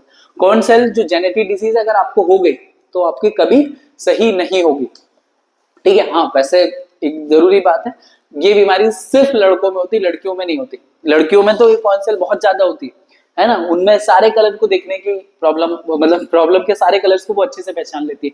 कई बार बच्चों, जब आप मम्मी और पापा के साथ, जब आप देखना शॉपिंग करने जाना, एक बार मम्मी के साथ और एक बार पापा के साथ, तो जब पापा के साथ आप जाओगे ना, कलर जब देखने जाओगे दोस्तों, तो पापा को एक बार में हाँ हरा कलर दिख जाएगा, हाँ ठीक है, पापा मतलब उतना दिमाग नहीं लगाते, ठीक है, ले लेते हैं। लेकिन मम्मी के साथ जाओगे तो वो कलर पे बड़ा डिफरेंशिएट करती है। फीमेल के साथ ये है कि उनके अंदर कौन सेल बहुत ज्यादा कंसेंट्रेटेड अमाउंट में होता है, तो वो हर एक कलर में, आप पिंक में भी देखेंगे तो बेबी पिंक, डार्क पिंक, लो पिंक, जितने भी पिंक होते हैं दोस्तों, सारे पिंक को लड़कियां पहचान पाती है अच्छे से, क्योंकि उनके अंदर क्या होता है, कौन सेल में अच्छी होती है। तो लड़कियों में कभी भी कलर ब्लाइंडनेस वाला ऐसे कभी इशू आता ही नहीं है, ऐसा कहा जाता है।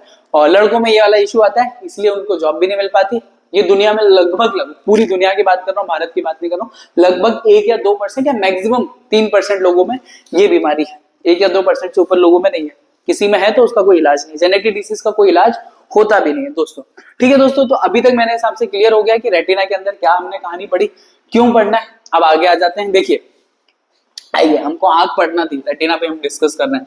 देखो, कॉर्निया से लाइट इंटर हुई, कहाँ गई, कहाँ गई, कहाँ गई, कहाँ गई, तो आप देखेंगे ये एक्वस ह्यूमर, एक्वस ह्यूमर के बाद में आइरिस, आइरिस के अंदर प्यूपिल, और प्यूपिल से लाइट होते हुए हमारे कॉन्वेक्स लेंस, जिसको हमने कन्वर्जिंग लेंस कहा, उसके ऊपर गिरती है। उसके ऊपर जैसे लाइट गिरती है तो ये पूरी की पूरी लाइट को फोकस करके किसके ऊपर भेज देता है, रेटिना के ऊपर।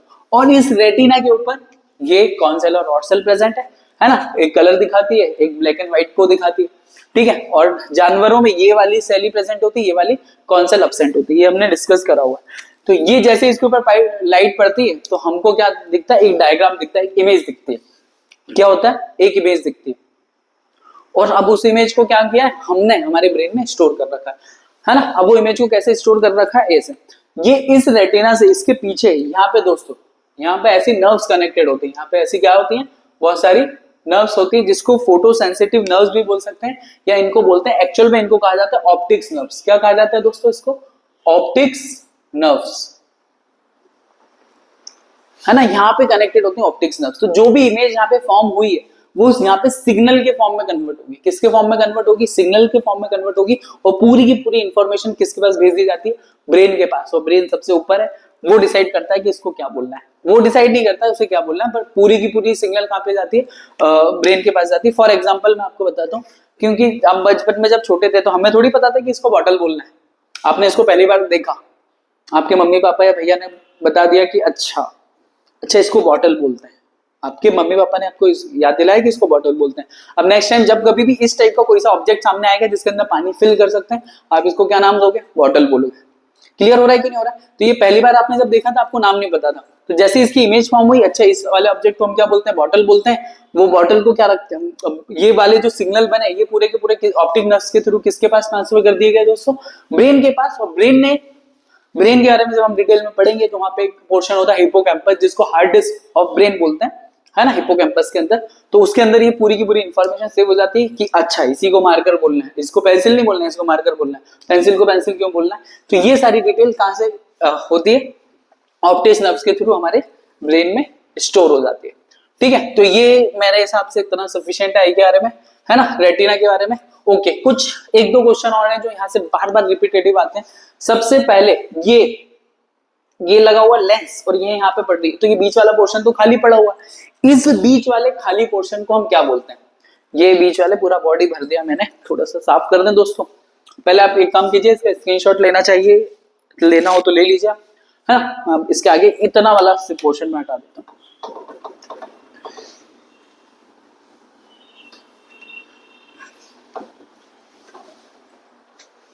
देखिए दोस्तों, ये जो पोर्शन खाली पड़ा हुआ है, ये जो पोर्शन खाली पड़ा हुआ है, इस पोर्शन को, ये जो खाली पोर्शन है, इसका जो नाम है, इसको बोलते हैं विटेरस ह्यूमरस। विटेरस ह्यूमर, इसका क्या नाम है, विट्रस ह्यूमर, विटेरस या विट्रस ह्यूमर। ये जो खाली पोर्शन है इसको हम क्या बोलते हैं, विटेरस ह्यूमर। छोटा लिखा जाए, आदि दिक्कत तो यही है। ठीक है, तो ये जो खाली पोर्शन है दोस्तों, इसका क्या नाम है, विट्रस ह्यूमर। तो आपके से अगर कभी क्वेश्चन पूछा जाए कि ये जो खाली पोर्शन होता है इसको हम क्या नाम देते हैं, विट्रस ह्यूमर।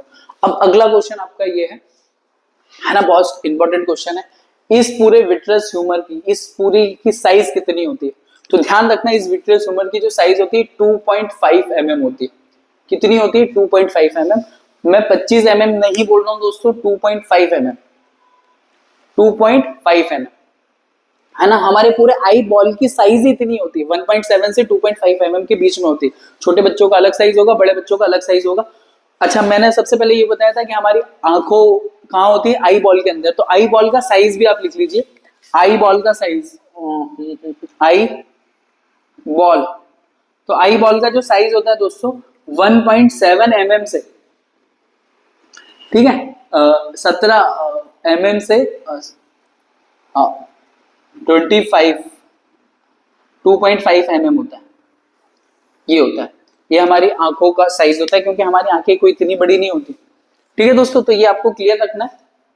mm सही लिखा है या सेंटीमीटर आएगा, ओके, स्केल में, सॉरी, आई बॉल का साइज दोस्तों सही कर लीजिए, मैं फिर से बता दे रहा हूं, 1.5 सेंटीमीटर टू 2.5 सेंटीमीटर, है ना, 2.5 सेंटीमीटर।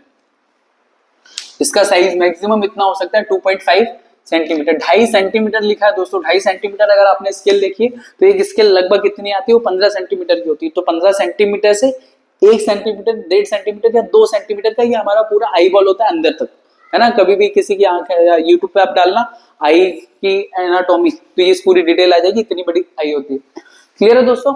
तो आई बॉल का साइज 1.7 सेंटीमीटर से 2.5 सेंटीमीटर होता है, इस पूरी आई बॉल का साइज जिसके अंदर ये आंखें होती है। अब नेक्स्ट क्वेश्चन है least distance of distinct vision. क्या बोल रहे हो सर? स्पष्ट दृष्टि की न्यूनतम दूरी, जैसे हम कहते हैं स्पष्ट दृष्टि की न्यूनतम दूरी, जैसे कि सामने मेरे कोई सामने जैसे कोई ऑब्जेक्ट है तो इसको मेरी आंखों से कितना दूर होना चाहिए, लीस्ट डिस्टेंस, कम से कम कितना दूर होना चाहिए ताकि ये प्रॉपर दिखे।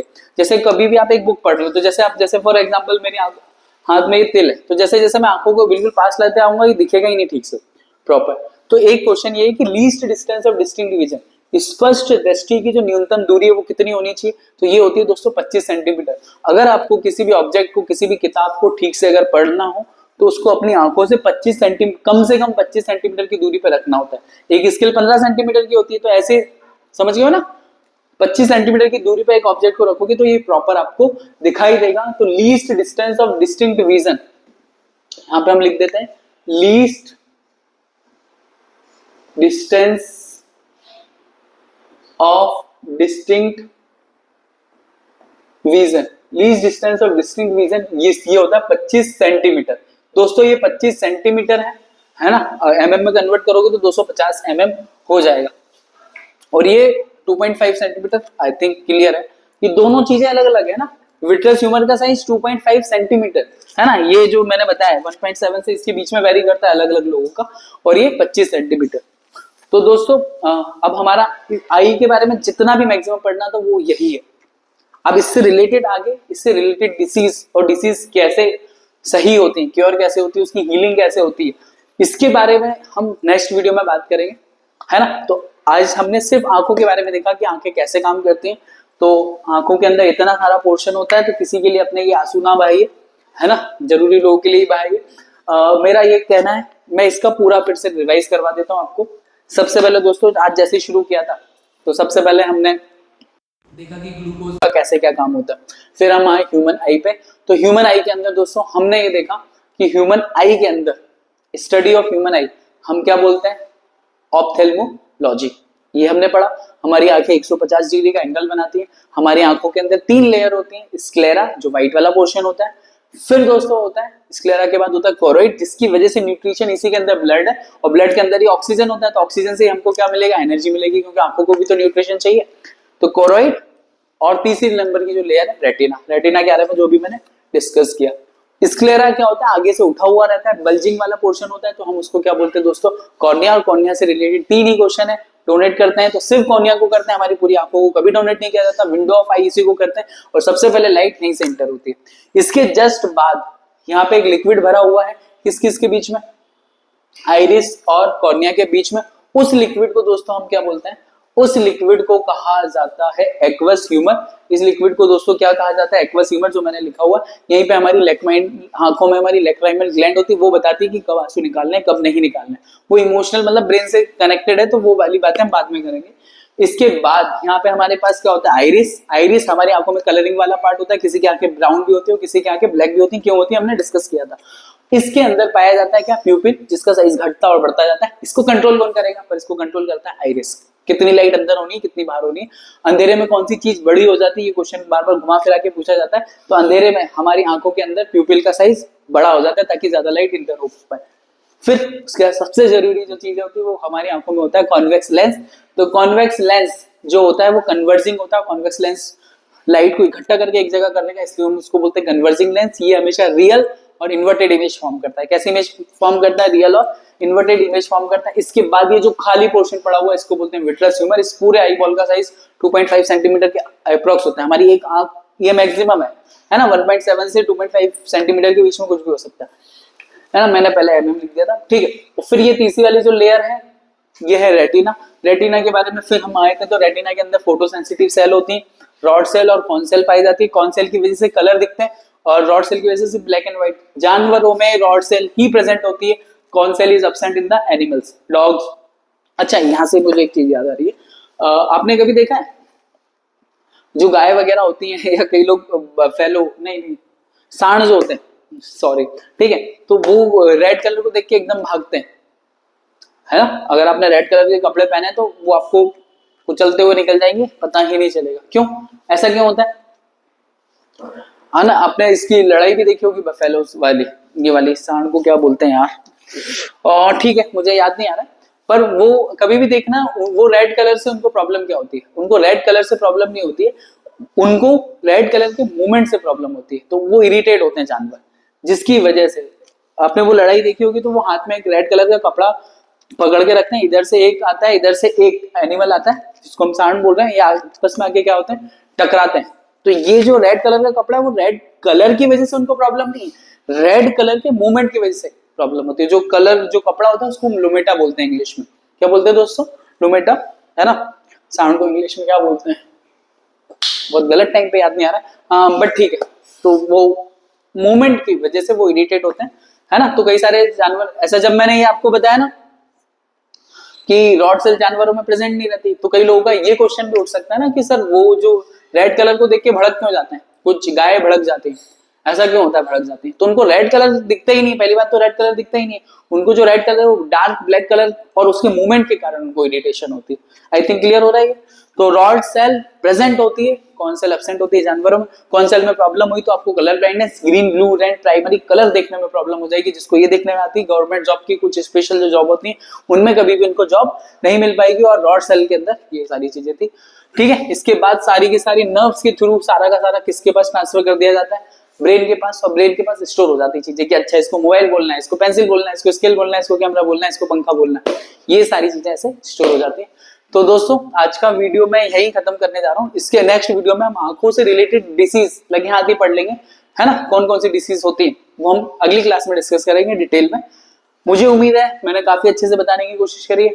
आप अगर इसे याद करना चाहते हैं, समझना चाहते हैं, तो ऐसे बस देखने से काम नहीं चलेगा, आप पूरा एक कॉपी उठाइए और उसको लिखिए, लिखते जाइए, जैसे मैंने बोला वैसा का वैसा लिख लीजिए। मैंने भी ऐसे याद किया है ना। याद किया मतलब धीरे धीरे पढ़ते पढ़ते पढ़ाते हुए याद हो जाता है, और एग्जाम में इससे बाहर आंखों से रिलेटेड कोई और क्वेश्चन नहीं आएगा।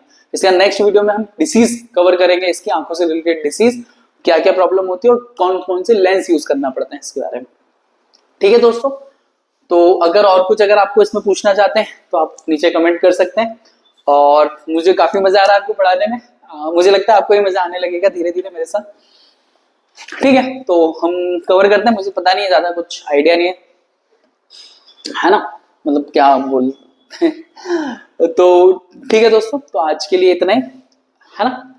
खुश रहिए, मजेदार रहिए और पढ़ते रहिए, है ना। नमस्कार, मैं श्याम चौरसिया।